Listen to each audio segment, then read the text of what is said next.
जी आँख नम होई। ना जा परदेस बलम जी आँख नम होई। याद तहरा के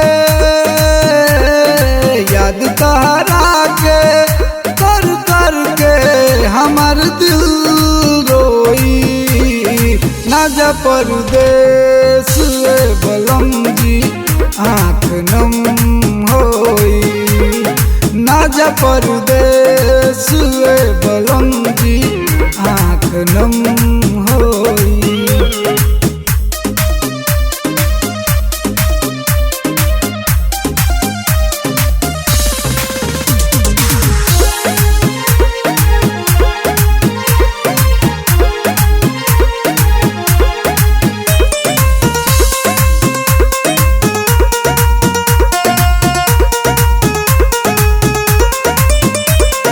ना फिकिर कोनो न चिंता हमार करेलो।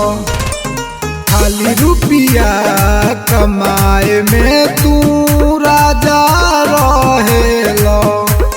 बिना तहराई जवनिया हमर का होई। ना जा परदेस बलम जी आँख नम होई। ना जा परदेस बलम जी आँख नम होई।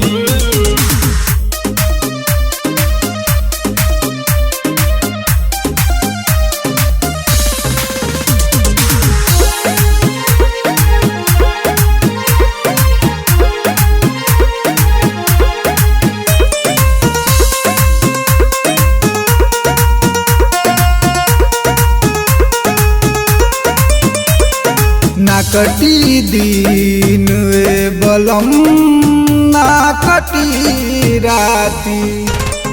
बिरह के आह में कूकत रह गइल छाती। सोरो सिंगार के अरमान सब खत्म होई। ना जा परदेस बलम जी आँख नम होई। ना जा पर